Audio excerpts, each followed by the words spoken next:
More goblins, really? Is that it? Is that it now? Is that the whole thing? Is that all I'm going to be drawing and painting now, from now on? Just forever from now?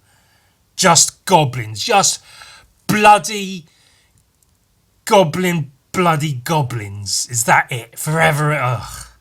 Sick of it. Fucking sick of it. Only joking. I love it. I love it so much. And that sounds sarcastic. It's not. It's not a joke. I mean it. Seriously, I love goblins so much. They're just so good. They're grinning little faces and their gangly green little bodies running around the place, giggling and tearing innocent children to pieces. What's not to love about fucking goblins? They're the best. Did you know I once started writing a book about goblins? An actual words and shit book about goblins. And I still, somewhat intend to do that. It turns out it takes time to actually write a book. Time that I have to spend painting goblins instead of writing about them. Subscribe to my Patreon if you want to help me be able to afford to spend the time it takes to write a book about sodding goblins. In the meantime, I will continue to paint them, of course, especially since someone, in this instance, commissioned me to paint a goblin. And I wanted to kiss them on the mouth, because anytime anyone commissions me to paint a goblin, it becomes the new best commission ever. And so being commissioned to paint this goblin was the new best commission ever to have. Ever. So we painted goblin green. Time to get the green paint out for green goblins, like the Green Goblin, but without copyright infringement on Marvel Comics, circa something. A muddy green as the base. Lots of browns and yellow ochre in there with the green. That's like a mid-tone for the whole thing. Just paint all the skin in one mid-tone just so I can see where the skin is, so I know where to paint. Body parts and such. And you may notice in the mixing in the palette and also on the painting itself, you might note, on the paper, in fact, which I do get questions about a lot. It's just a thick paper. It's not branded. It's put out by the stationery store that I buy it in, W.H. Smith's, if it's in England. It's the thing. It's called Mixed Media Art Pad.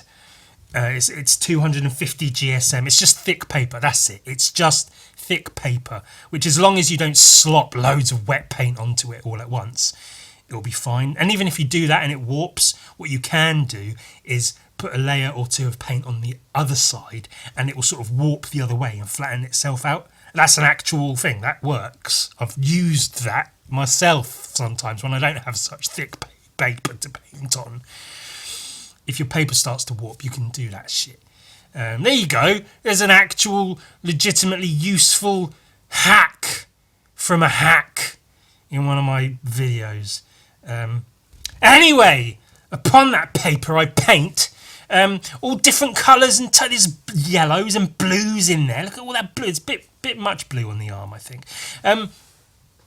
It looks a bit strange now, but you'll see as the piece goes on, it really fucking adds to the piece as a whole, which is something I've commented on quite a lot in other paintings, of how more often than not when I paint skin tones, especially when I'm painting comic panels, because you sort of need to paint as quickly as you can when you're doing comics. You don't need to, but it tends to be better if you can. So I paint skin tones in just one tone, just a skin tone, and that's, a mid-tone, and then highlight it, add in some shadows, and it's done. But I really try more recently to get more tones and colours into the skin, because skin does that. It has, if you look at anyone's skin, it has colours all over the place. There's veins and blood vessels and patches of discoloration and freckles sometimes.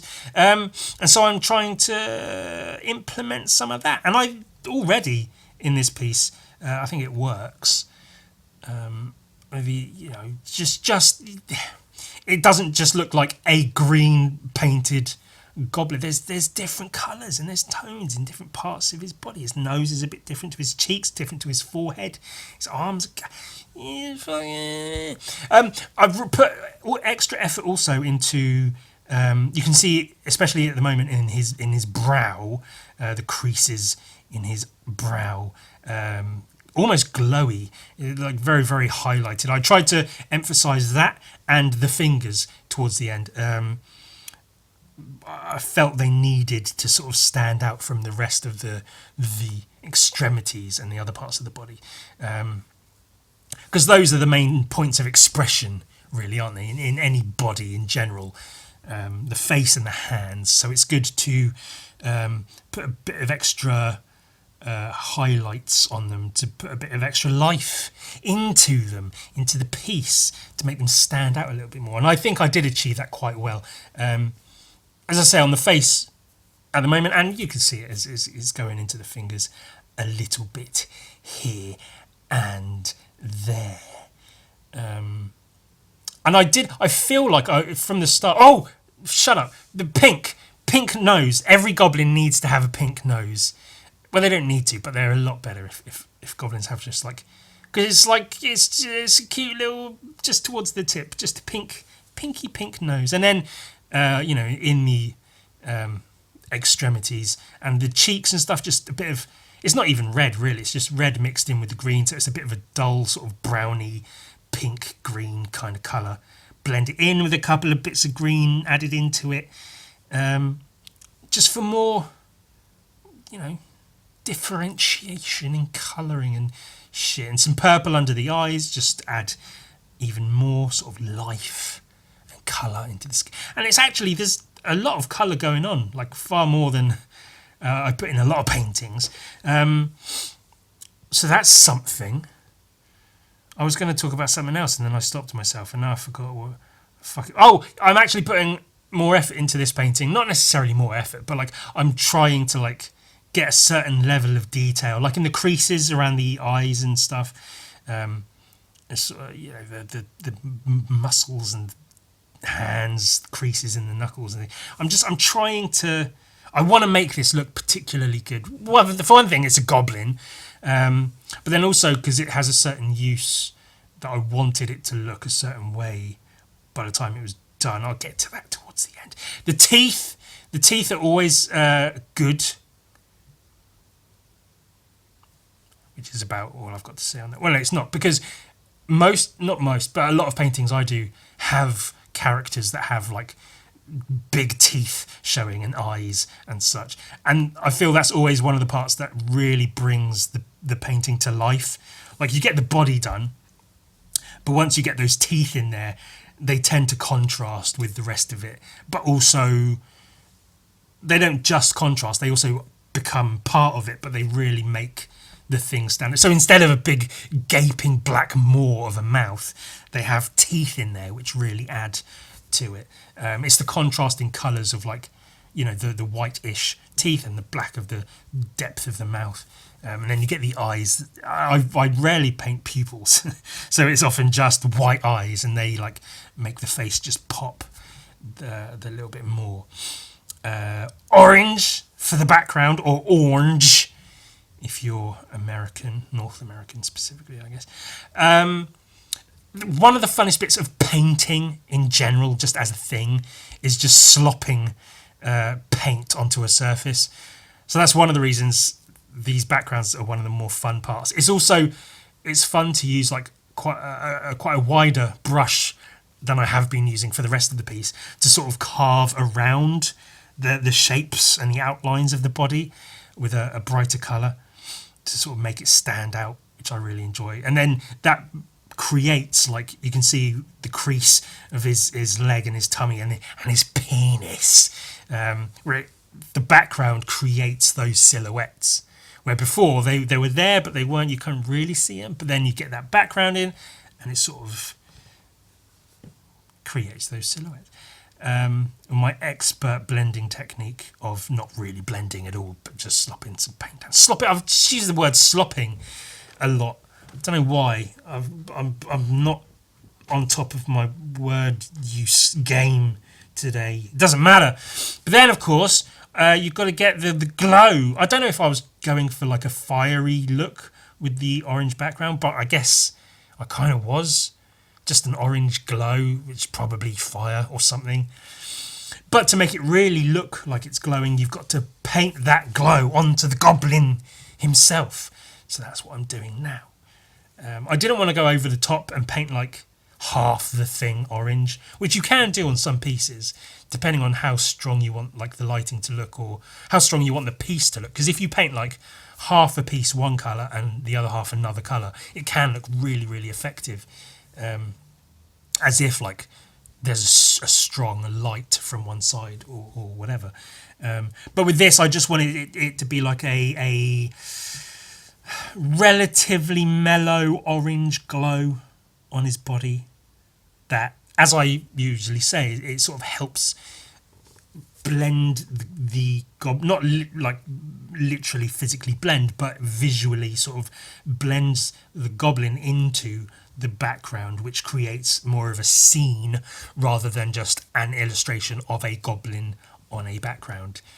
It creates, space. It creates space that the goblin inhabits.